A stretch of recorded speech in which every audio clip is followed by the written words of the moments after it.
नमस्कार दोस्तों, कैसे हैं आप लोग। 60 क्वेश्चन हमने योजनाओं परियोजनाओं पर डिस्कस किया था और ये क्वेश्चंस आपको मिले। आपने उसको बड़ा प्यार दिया, लोगों तक उसको शेयर किया, बहुत ही अच्छा लगा। आगे के 61 नंबर प्रश्न से हम डिस्कशन चालू करना चाहते हैं। आगे ये जो इम्पोर्टेंट प्रश्न है, हम 30 प्रश्नों को इसमें देखेंगे और उसके बाद में फिर आगे जो प्रश्न बचेंगे उसको अगले एपिसोड में देख के समाप्त करेंगे। तो चलिए शुरू करते हैं इस सेशन को। और ये सेशन जो होगा वो किसी भी आगामी परीक्षा के लिए इम्पोर्टेंट है। पूरे भारत की ही नहीं, पूरे विश्व की योजना परियोजना जो है उनके बारे में हम लोगों को यहाँ पे डिस्कशन करना है और वो तैयार कर लेना है कि कहीं से भी पूछा जाए तो आपका वो तैयार हो जाए। अच्छा सेशन होगा। और इसमें योजनाएं परियोजनाएं हर क्षेत्र की हैं, आर्थिक भी हैं और सामाजिक भी हैं। साथ में आप देखेंगे तो साइंस टेक की भी योजनाएं तैयार हो जाएंगी। अगर आप यूपी पीसीएस का एग्जाम दे रहे हैं तो आज आपके लिए एक बहुत बड़ी खुशखबरी है। और ये खुशखबरी ये है कि आप लोग एक टेस्ट सीरीज प्रोग्राम है उसको ज्वाइन करके अपनी तैयारी को बहुत ही अच्छा रूप दे सकते हैं, अंत समय में उसको अच्छे से तैयार कर सकते हैं। और ये जो टेस्ट सीरीज प्रोग्राम है, इस टेस्ट सीरीज प्रोग्राम के अंतर्गत आपको 1 अक्टूबर से 20 अक्टूबर तक 150 प्रश्नों के फुल लेंथ टेस्ट रोज सवेरे दिए जाएंगे। पीडीएफ दिया जाएगा, व्याख्या सहित पीडीएफ दिया जाएगा। डेली एक टेस्ट देंगे तो आपका जब पेपर 24 तारीख को होगा तो आसानी से उसको कर पाएंगे। ऐसे ही टेस्ट सीरीज प्रोग्राम आर के लिए भी है। अगर आपको ये टेस्ट सीरीज प्रोग्राम चाहिए तो व्हाट्सएप करिए UPPCS20 6307281212 ये दिए गए नंबर पर। मस्त प्रोग्राम, बिल्कुल बेस्ट प्रोग्राम, एक जबरदस्त तरीका पूरा रिवाइज करने का और दसियों हजार क्वेश्चन तैयार करके एक साथ जाने का। 61 नंबर प्रश्न है, ठीक है। 61 नंबर प्रश्न है, निम्बस किस देश की प्रमुख क्लाउड सेवा है। गले में थोड़ा सा प्रॉब्लम हुई, सॉरी। 61 नंबर प्रश्न है कि निम्बस किस देश की प्रमुख क्लाउड सेवा परियोजना है। और ये सेवा जो परियोजना है वो निम्बस के नाम से तो लग रहा है जापान की, लेकिन ये जापान की नहीं है, ये इजराइल की है। और ये परियोजना वहां की सरकार, वहां की राष्ट्रीय सुरक्षा एजेंसी उनको सेवाएं देगी। और क्लाउड के लिए इसमें जो समझौता किया है निम्बस के लिए इजराइल ने, वो किया है एक तो अमेजन क्लाउड सर्विसेज से और साथ में इसमें ये मदद ले रही है गूगल की। तो बी ऑप्शन इसका बिल्कुल करेक्ट हो जाएगा। निम्नलिखित कथनों पर विचार कीजिए। रूस द्वारा अंतरराष्ट्रीय अंतरिक्ष स्टेशन, इंटरनेशनल स्पेस स्टेशन जिसको ISS कहते हैं, कार्यक्रम से अलग होने तथा अकेले कार्यक्रम शुरू करने पर विचार कर रहा है कौन। रूस कर रहा है, रूस द्वारा यह विचार किया जा रहा है।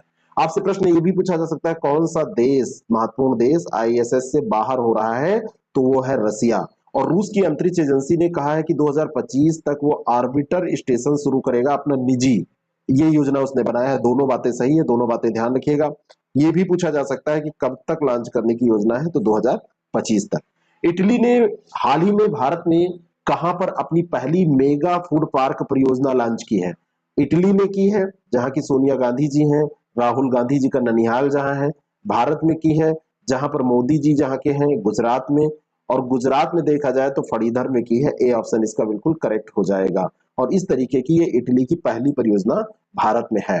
धामरा नदी पर किस राज्य में एक रोपैक्स जेटी परियोजना का निर्माण किया जा रहा है। रोपैक्स यानी कि roll off passenger, roll on roll off passenger जो जेटी परियोजना है उसका विकास कहां पर किया जा रहा है, तो ये किया जा रहा है उड़ीसा में। बी ऑप्शन इसका बिल्कुल करेक्ट है।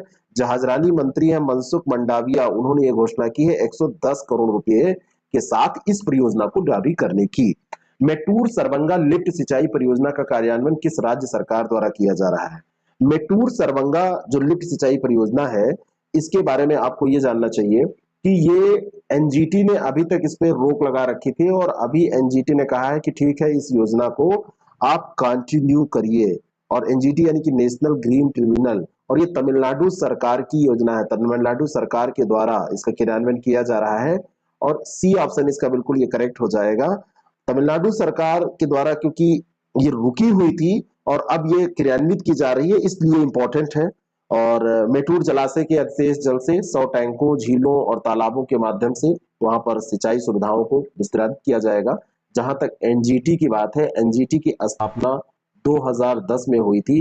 डेट पूछ लिया जाए तो ये अक्टूबर में हुई थी और अक्टूबर में 18 अक्टूबर की हुई थी। आदर्श जी जो है, आदर्श नाम समझ में आ रहा है इनका, आदर्श नाम सुना हुआ लग रहा है कि नहीं लग रहा है।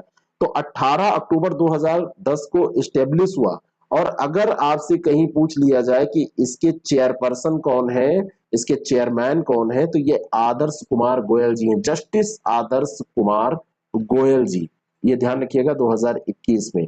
और एनजीटी है क्या, नेशनल ग्रीन ट्रिब्यूनल है क्या, ये जितना भी पर्यावरण संबंधी मुद्दे होते हैं उनमें कहीं भी, अभी इसके पास बहुत सारे अधिकार हैं, इस पे अलग से सेशन लेके हमको इसको करना चाहिए।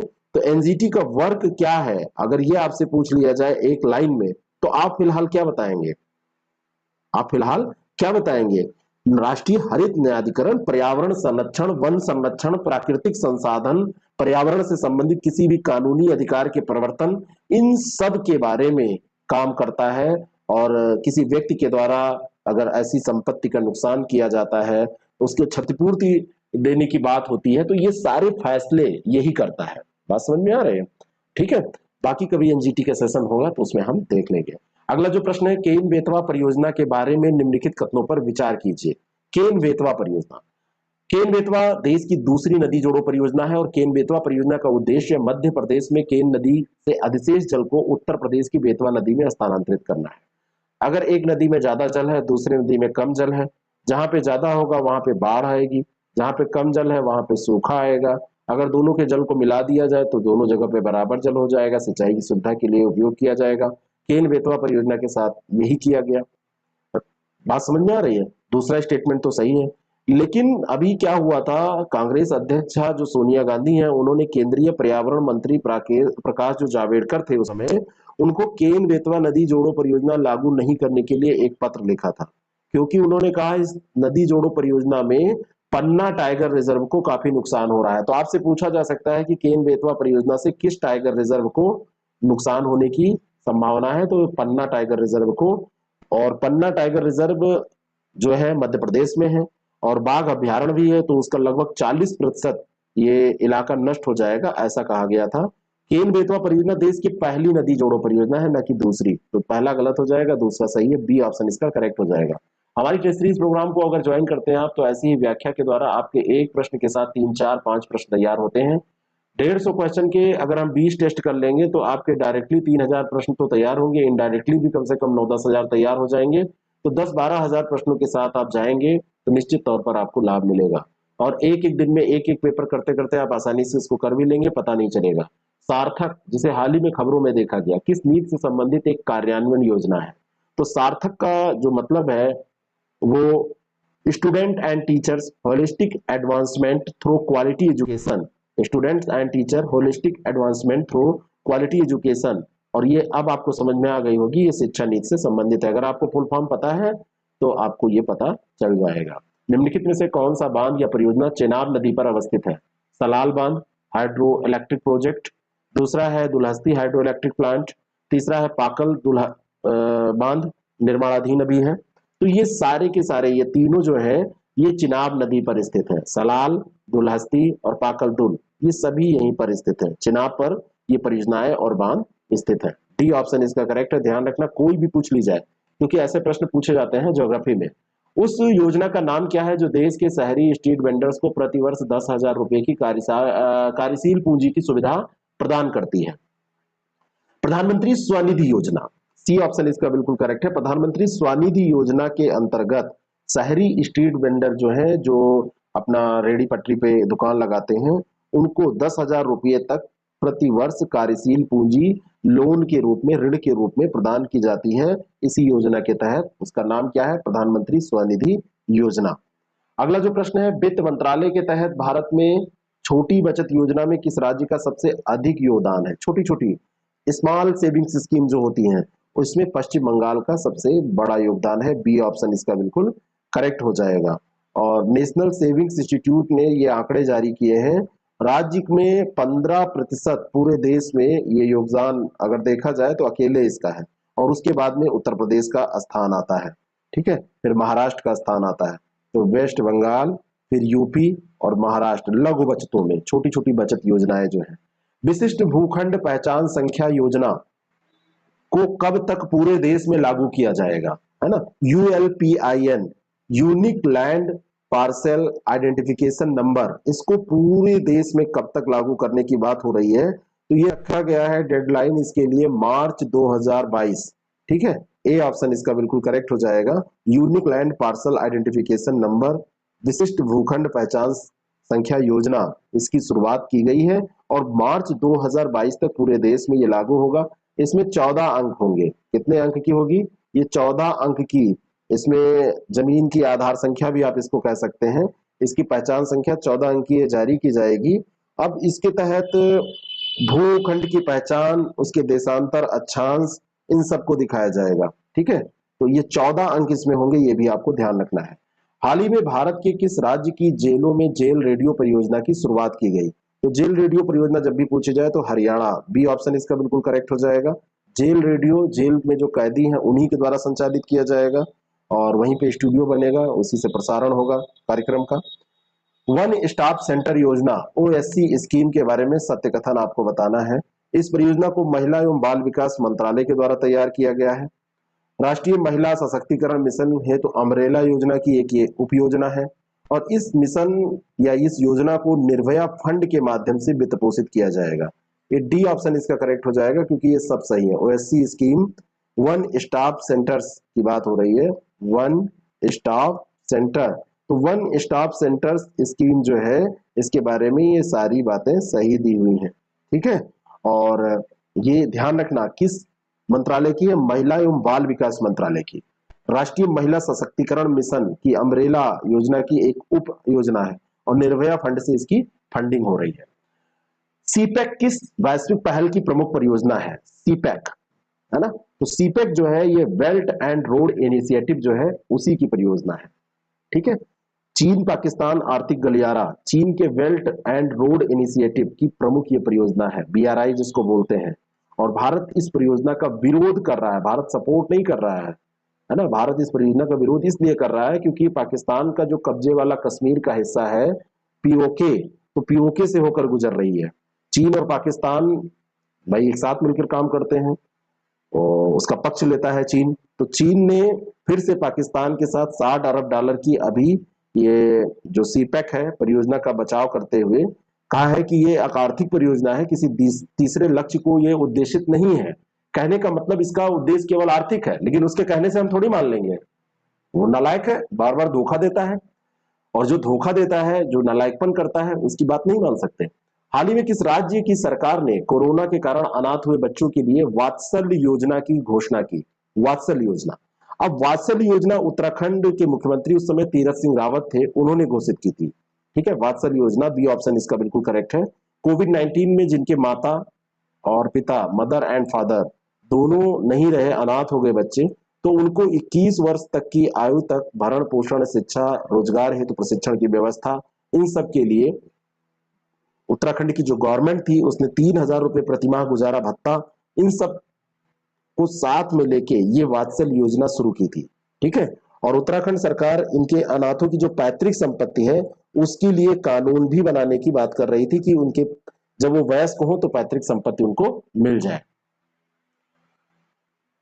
अगला प्रश्न है, मिशन ऑक्सीजन सेल्फ रिलायंस योजना किस राज्य सरकार ने लॉन्च की है? तो लॉन्च की है, उस समय ये लॉन्च की गई थी और उस समय ये महाराष्ट्र सरकार ने लॉन्च की थी इसको, जब कोरोना का काल चल रहा था तो उस समय तो लॉन्च की है, हटा दीजिए तो भी काम चल जाएगा। तो महाराष्ट्र सरकार ने उस समय ऑक्सीजन के जो आवश्यकताएं थी ऑक्सीजन की उसको पूरा करने के लिए इस योजना को लॉन्च किया था और ऑक्सीजन उत्पादक उद्योगों को विशेष प्रोत्साहन देने की इसमें बात की गई थी। निम्नलिखित कथनों पर विचार करें। भारतीय सेना ने हाल ही में तकरीबन 16,000 फीट की ऊंचाई पर उत्तरी सिक्किम में पहले हरित सौर ऊर्जा संयंत्र का उद्घाटन किया। और दूसरा है कि भारतीय सेना द्वारा इस परियोजना को आईआईटी दिल्ली के सहयोग से पूरा किया गया है। तो ये ध्यान रखना है आपको कि ये सिक्किम में किया गया है, भारतीय सेना के द्वारा किया गया है, 16,000 फीट की ऊंचाई पर किया गया है। लेकिन ये जो परियोजना है इसमें आईआईटी दिल्ली नहीं, आईआईटी मद्रास को ध्यान रखना, आईआईटीएम उसने मदद की है इसकी। भारतीय सेना ये परियोजना जो है इसकी मदद से आईआईटी मद्रास की मदद से लॉन्च करने में सफल हुई है। और भारतीय सेना के द्वारा जो ये परियोजना है इसमें दुर्गम स्थानों पर सैनिकों को अत्यधिक लाभान्वित करेगी और पर्यावरण के अनुकूल भी होगी। ठीक है, और यह परियोजना किससे रिलेटेड है? सौर ऊर्जा संयंत्र से रिलेटेड है। गोपबंधु संबंधिका स्वास्थ्य बीमा योजना, गोपबंधु संबंधिका स्वास्थ्य बीमा योजना का संबंध किस भारतीय राज्य से है? ये प्रश्न आपके लिए बहुत ज्यादा इंपॉर्टेंट नहीं है, लेकिन बाई द वे रख दिया गया। तो उड़ीसा, ए ऑप्शन इसका बिल्कुल करेक्ट है। उड़ीसा के जो मुख्यमंत्री हैं वो कौन है? नवीन पटनायक हैं। उड़ीसा के मुख्यमंत्री कौन है? तो उड़ीसा के मुख्यमंत्री का नाम ऐसे आपसे नहीं पूछा जाएगा। उड़ीसा के सीएम कौन है, ये आपसे ऐसे डायरेक्टली पूछा नहीं जाएगा, लेकिन जब आप याद रखते हैं तो थोड़ा सा आपको थोड़ा दिमाग में छवि बनी रहती, बहुत सारे फैक्ट ऐसे आपसे पूछा नहीं जाएगा। ये जीके का प्रश्न छोटी परीक्षाओं में पूछा जाता है, नवीन पटनायक। और अगर आपसे पूछ लिया जाए उड़ीसा के इस समय राज्यपाल कौन है, उड़ीसा का राज्यपाल कौन है अगर पूछ लिया जाए, तो राज्यपाल थोड़े से पूछे जा सकते हैं कभी कभी, वो भी जब चेंज होते हैं। तो गणेशी लाल जी इस समय 2018 से यही राज्यपाल हैं, 2018 में ये बने थे गणेशी लाल, तो अभी से यही है। प्रधानमंत्री सूक्ष्म खाद्य उद्योग उन्नयन योजना PMFME ये कब प्रारंभ की गई? बहुत इंपॉर्टेंट प्रश्न है ये। और ये योजना जो प्रारंभ की गई 29 जून 2020 को शुरू की गई। ए ऑप्शन इसका बिल्कुल करेक्ट है। आत्मनिर्भर भारत अभियान के अंतर्गत ये शुरू की गई है। प्रधानमंत्री सूक्ष्म खाद्य उद्योग उन्नयन योजना है, इसका नाम है प्रधानमंत्री formalisation of micro food processing enterprises. और 29 जून 2021 को इसकी शुरुआत की गई है। 21 ए गलत हो जाएगा, बी ऑप्शन इसका। 29 जून 2021 को शुरुआत की गई है। और नहीं सॉरी 29 जून 2021 को एक साल इसने पूरे किए हैं, एक साल पूरे किए हैं। मैंने सही कहा था, ए ऑप्शन इसका सही है। 29 जून 2020 को शुरू हुई है, ए ही सही हो जाएगा। फिर से मैं बता रहा हूं, इसका डेट इंपॉर्टेंट है। 29 जून 2021 को एक साल पूरे किए हैं और 29 जून 2020 को ये लॉन्च की गई है, ठीक है। और ये 35 राज्यों और संघ शासित प्रदेशों में कार्यान्वित है इस समय। प्रोजेक्ट सीबर्ड के बारे में निम्नलिखित कथनों पर विचार कीजिए। ये भारत की सबसे बड़ी नौसैनिक बुनियादी ढांचा परियोजना है, प्रोजेक्ट सीबर्ड, सीबर्ड ध्यान रखना। और दूसरा है कि इस परियोजना का उद्देश्य भारत के पश्चिमी तट पर कारवार में एक नौसैनिक अड्डे का निर्माण करना है। दोनों बातें यहां पर सही है। प्रोजेक्ट सीबर्ड ये भारत की सबसे बड़ी नौसैनिक बुनियादी ढांचा परियोजना है। तो आपसे यहां से भी प्रश्न बन सकता है कि कौन सी परियोजना, तो प्रोजेक्ट सीबर्ड ये हो जाएगी। और इस परियोजना के पूरा होने के बाद कारवार नौसैनिक अड्डा पश्चिमी तट पर भारत का सबसे बड़ा नौसैनिक अड्डा बन जाएगा और सुएज नहर के पूर्व में सबसे बड़ा नौसैनिक अड्डा यह बन जाएगा। दोनों तरीके से सबसे बड़ा होगा, पश्चिमी तट पर भारत का सबसे बड़ा और सुएज नहर के पूर्व में सबसे बड़ा ये हो जाएगा। और ये सशस्त्र बलों की सैन्य अभियान संबंधी जो तैयारी है उसको और मजबूत करेगा। साथ में व्यापार, अर्थव्यवस्था, मानवीय सहायता, इन क्षेत्रों में भी ये महत्वपूर्ण भूमिका अदा करेगा। फेम योजना के बारे में सत्य कथन आपको बताना है। फेम योजना, अब फेम योजना faster adaptation and manufacturing of electric vehicles India phase है ना, फर्स्ट, और फिर फेज सेकंड की अभी बात हो रही है। तो फेम योजना है क्या? ये योजना राष्ट्रीय इलेक्ट्रिक मोबिलिटी मिशन योजना का हिस्सा है। 2 चरणों में, एक तो फेम फर्स्ट था, अब फेम सेकंड को फिर लॉन्च किया गया है। और प्रथम चरण 31 मार्च 2019 को समाप्त हुआ। सारी बातें यहां पर सही है, डी ऑप्शन इसका बिल्कुल करेक्ट हो जाएगा। राष्ट्रीय इलेक्ट्रिक मोबिलिटी मिशन का ये हिस्सा है और इलेक्ट्रिक वाहनों के लिए उनको प्रोत्साहित करने के लिए पहला चरण 2015 में ही शुरू किया गया था। जो तो पहला चरण था ये 2015 में शुरू किया गया था और दूसरा चरण जो है ये अप्रैल 2019 में शुरू किया गया। जब पहला चरण समाप्त हो गया अप्रैल 2019 में दूसरा चरण शुरू किया गया है, ठीक है। और ये जो दूसरा समाप्त होगा वो 2024 में समाप्त होगा, पूछा जा सकता है। निम्नलिखित कथनों पर विचार करें। चीन ने वर्ष 2033 में अपना पहला क्रू मिशन मंगल पर भेजने की योजना बनाई है। और दूसरा है कि मई 2021 में चीन द्वारा मंगल ग्रह पर रोबोटिक रोवर उतारने के बाद इस योजना का खुलासा किया गया है। 2033 में कह रहा है कि पहला क्रू मिशन मंगल पर भेजेगा, सही है। और मई 2021 में चीन द्वारा मंगल ग्रह पर रोबोटिक रोवर जब उतारा गया था उसके बाद इसने घोषणा की। तो कब उतारा गया था और किसके द्वारा रोबोटिक रोवर उतारा गया था? चीन के द्वारा मई में। दोनों बातें सही है, सी ऑप्शन इसका बिल्कुल करेक्ट हो जाएगा। 2033, 35, 37, 2041 इस पे चीन ने बिल्कुल झड़ी लगा के रखी है कि हम मंगल ग्रह पर मानव युक्त मिशन भेजेंगे। 2033 तब की बात कर रहा है, बहुत भविष्य की बात करते हैं, है ना। मिशन तो कोई चलाते हैं तो भविष्य की बात करते हैं। जैसे आप ऐसे सोचिए कि 4 साल बाद आप क्या करने वाले, 10 साल बाद आपकी जिंदगी कैसी होगी, कुछ सोच विचार है ना, विचार के रखा है ना, कुछ सोचा विचारा है कि नहीं विचार सोचा विचारा है। तो मिशन भी तो ऐसे ही चलते हैं ना। हाल ही में किस भारतीय राज्य ने छात्र क्रेडिट कार्ड योजना को मंजूरी दी? और इसको याद रखने के लिए पश्चिम बंगाल का चुनाव याद करिए, आपको याद आ जाएगा। छात्र क्रेडिट कार्ड योजना, स्टूडेंट क्रेडिट कार्ड योजना है ये। तृणमूल कांग्रेस ने चुनावी घोषणा पत्र में इसको रखा था। दीदी जीती भी, खेला हो गया था। एनएफएस से लाभार्थियों को अतिरिक्त खाद्यान्न उपलब्ध कराने की किस योजना को नवंबर तक बढ़ा दिया गया है? और एनएफएस से लाभार्थियों को, ये जो प्रधानमंत्री गरीब कल्याण योजना है, इसके तहत राष्ट्रीय खाद्य सुरक्षा अधिनियम है एनएफएस से, तो उसके लाभार्थियों को नवंबर तक खाद्यान्न वितरण के आवंटन को मंजूरी दी गई थी। यही नवंबर जो आने वाला है ना, जब ये चल रहा था कोविड का लॉकडाउन, तो उसी समय ये फैसला लिया गया था। तो इसका प्रधानमंत्री गरीब कल्याण योजना के तहत चरण चौथा उसका चल रहा है, चौथा चरण। तो उसी के तहत एनएफएस से लाभार्थियों को ये नवंबर तक बढ़ा दिया गया था, नवंबर 2021 तक। हाल ही में किस राज्य सरकार ने मुख्यमंत्री कोविड-19 परिवार आर्थिक सहायता योजना लॉन्च की? तो ये योजना लॉन्च की थी दिल्ली सरकार ने। ऐसी योजनाएं आपसे को पूछी जाएंगी, ध्यान रखिएगा। मुख्यमंत्री कोविड-19 परिवार आर्थिक सहायता योजना है, ये दिल्ली की है। बी ऑप्शन इसका बिल्कुल करेक्ट हो जाएगा। आगे हम बात करते हैं, नेक्स्ट क्वेश्चन आप देखिए। हाल ही में किस भारतीय राज्य ने कृषि विविधीकरण योजना लॉन्च की है? कृषि विविधीकरण योजना, तो कृषि विविधीकरण योजना लॉन्च की गुजरात ने। बी ऑप्शन इसका बिल्कुल करेक्ट हो जाएगा।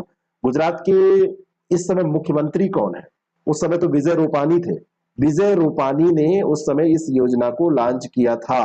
और इस समय गुजरात के सीएम कौन है, ये आपको बताना है। गुजरात के सीएम का नाम बदल गया है ना, तो गुजरात के सीएम इस समय कौन है वर्तमान समय में? तो भूपेंद्र पटेल है। 13 सितंबर 2021 को भूपेंद्र पटेल बैठ गए। और उस समय देखा जाए तो कौन थे? विजय रूपानी उस समय हुआ करते थे। ठीक है, तो उन्होंने ये योजना लॉन्च की थी। 14 आदिवासी जिलों के लगभग 26 लाख किसानों को इससे लाभ पहुंचेगा। 14 आदिवासी जिले और उसके 26 लाख किसान। असम सरकार ने राज्य में स्वामित्व योजना को लागू करने के लिए किसके साथ समझौता ज्ञापन पर, मेमोरेंडम ऑफ अंडरस्टैंडिंग जो होता है, एमओयू पर हस्ताक्षर किए? असम सरकार ने किए हैं। तो असम सरकार ने ये सर्वे ऑफ इंडिया के साथ किया। ए ऑप्शन इसका बिल्कुल करेक्ट है। सर्वे ऑफ इंडिया के साथ इन्होंने समझौता किया है। स्वामित्व योजना का उद्देश्य क्या है? ग्रामीण क्षेत्रों में एकीकृत संपत्ति सत्यापन समाधान, इंटीग्रेटेड प्रॉपर्टी वैलिडेशन सॉल्यूशन प्रदान करना, है ना। और केंद्रीय पंचायत राज मंत्रालय जो है हमारा, और साथ में फिर इसमें असम सरकार, तो असम सरकार और केंद्रीय पंचायती राज मंत्रालय मिलकर इसमें काम कर रही है। सर्वे ऑफ इंडिया की बात की जाए तो इसमें टेक्नोलॉजी पार्टनर है, टेक्निकल सपोर्ट वो देता है। ठीक है, स्वामित्व योजना, ये पंचायती राज दिवस जो 24 अप्रैल 2020 को मनाया गया, तो 2020 पंचायती राज दिवस 24 अप्रैल को मनाया जाता है। उसी अवसर पर ये शुरू की गई थी स्वामित्व योजना।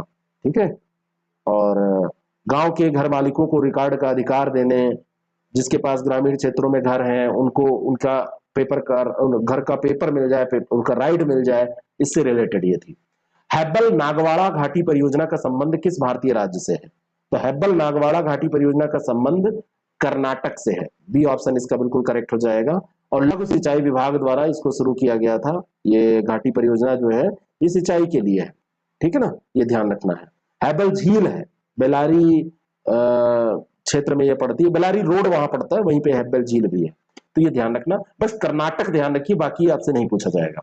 हाल ही में भारत ने किस देश को सौर ऊर्जा क्षेत्र में परियोजनाओं के वित्त पोषण के लिए 100 मिलियन अमेरिकी डॉलर की ऋण सहायता प्रदान की? भारत ने की है, किस देश को की है, ये पूछा जा रहा है। तो भारत ने ये श्रीलंका को की थी। बी ऑप्शन इसका बिल्कुल करेक्ट है। सौर ऊर्जा क्षेत्र में परियोजना के वित्त पोषण को 100 मिलियन अमेरिकी डॉलर ये प्रदान किया था, मिलियन अमेरिकी डॉलर प्रदान किया था श्रीलंका को। और हाल ही में किस भारतीय राज्य ने सिल्वर लाइन परियोजना के लिए भूमि अधिग्रहण को मंजूरी दी? भूमि अधिग्रहण को मंजूरी दी सिल्वर लाइन परियोजना के अंतर्गत। तो ये सिल्वर लाइन परियोजना जो है ये केरल की परियोजना है। बी ऑप्शन इसका बिल्कुल करेक्ट है। और इसके अंतर्गत राज्य के जो साउथ में आप जाएंगे तो वहां पे दक्षिणी हिस्से को और जो इसकी राजधानी है तिरुवनंतपुरम, उसको कनेक्ट करने के लिए एक semi high speed railway corridor का निर्माण किया जाना है। उसी कारण इस अधिग्रहण की जरूरत पड़ी थी। तो ये सिल्वर लाइन परियोजना इसको बोलते हैं, केरल की है। राज्य में जो मौजूदा अवसंरचना है रेलवे की उसको और मजबूत किया जाएगा। तो अगले एपिसोड में हम फिर मिलेंगे, तो आगे के क्वेश्चंस को डिस्कस करेंगे। एक एपिसोड, 2 एपिसोड होंगे भी, ये आर्थिक आपका कंप्लीट हो जाएगा, सॉरी योजना कंप्लीट हो जाएगा। ऐसे आर्थिक चल रहा है, आर्थिक के 2 एपिसोड हो चुके हैं, उसको भी आप देखिए। और बाकी इस प्रोग्राम को अगर आपको ज्वाइन करना है तो व्हाट्सएप करिए UPPCS20 6307281212 पर, और ये पूरा प्रोग्राम जो आपके सामने है इसका लाभ उठाइए, प्रैक्टिस करिए, अच्छे से पेपर दीजिए। Thank you so much.